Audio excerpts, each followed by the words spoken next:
So we have been presenting this Dutch model from Verboosstromen, if I trying to pronounce it correctly. So it's an independent non-profit organization making the link between municipalities, homeowners, and the supply chain, and we have the support of the ministry, and with the mission of accelerating scale up sustainable retrofit.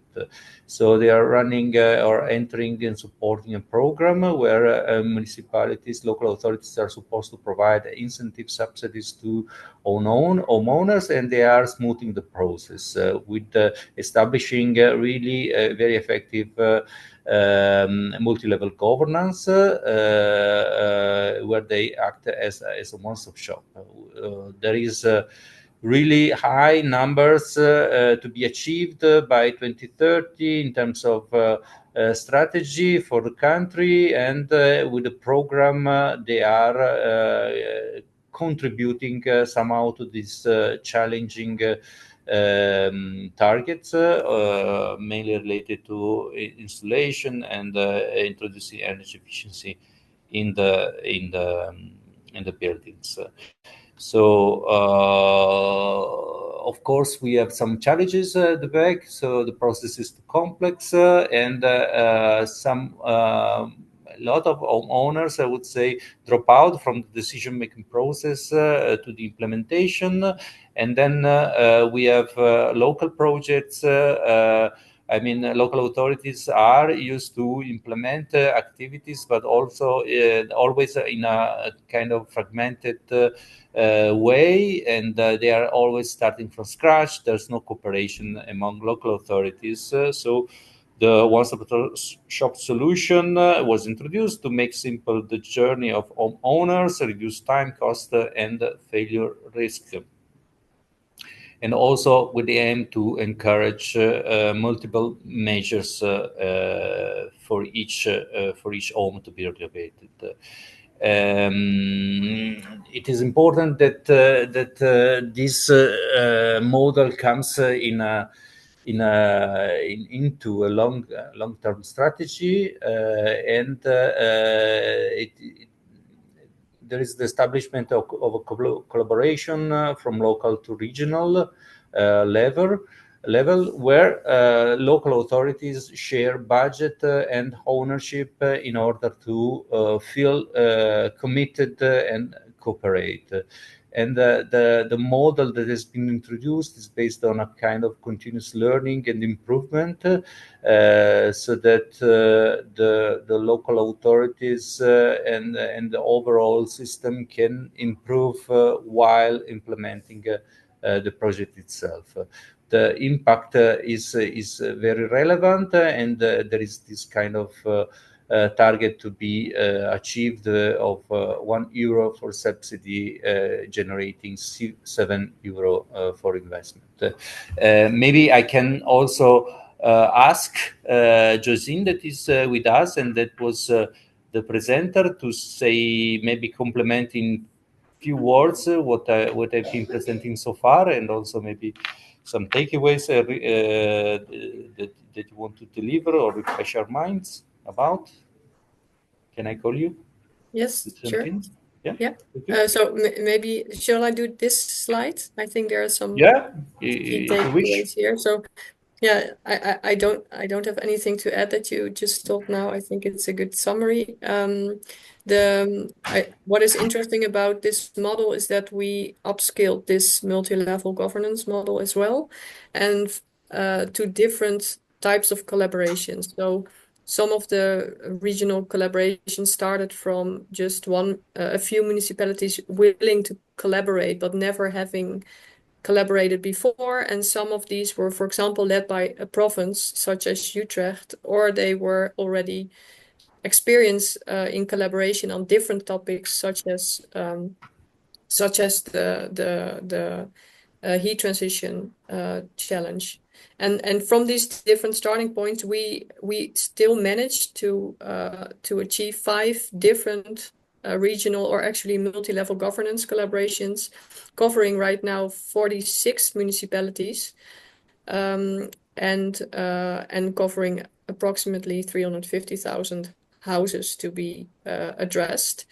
And this also makes this interesting because we are able to exchange lessons even on an interregional level. So since they are all working on similar programs in a similar process as well in learning and innovating continuously their approach, we are very well able to share lessons because they face similar challenges. And this way you can be even more effective. One region will sort of innovate one specific aspect of the proposition, and another region can focus on another one.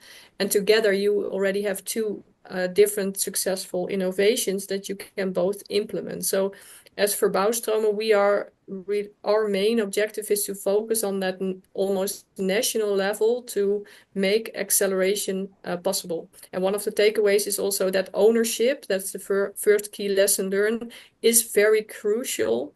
We found out to make this happen, because one single municipality doesn't have the sort of the incentive to work on a higher scale, on a higher level. They are already so busy with all the challenges that they need to face on a local level. So since Verbouwstromen has this objective, it really helps. And the second lesson learned was also you need to solve a problem. So so it really helped that they had this challenge with spending all the money and retrofitting 750,000 dwellings by 2030. It really helped this. And they need to experience value. So by actual collaborating, so working together instead of talking about working together. So by forming this one-stop shop approach and really forming that together, working on a tender, you experience the value of collaboration, which is different from talking about collaborating. So that really helps. And finally, some important conditions. You need to have trust. You need to have you need to be able to share some budgets, stuff like that. And our role is quite crucial in this, because we facilitate this, and we also do all the tough work during the tender phase, and we develop a lot of formats and products that are shared interregionally to become more and more effective. Yeah. Thank you very much, and of course, there will be a recording also of it, and we can go back to your excellent presentation. But we also had a presentation from Italy. I mean, this was a step back, so it was more a study. What we found very interesting is that the cities that committed themselves to carbon neutrality in advance in respect to 2050 joined together to understand if they could share services and developed a kind of multi-city one-stop shop. So we can say these are the front-runner cities in Italy committing to carbon neutrality and decided to understand if they have some synergies to put in place in order to share part of the services in a way to be more effective, save budget, and taking into account this multi-level governance, I would say. So repeating the core topic of today, sharing at the region, multi-cities, some services, and then of course being locally based for reaching out the citizens. I don't have time to go through this presentation, which was presented by the Energy Agency of Sustainable Environment of Modena. But of course, even for this, you will receive materials about and you will enjoy also the recording of it.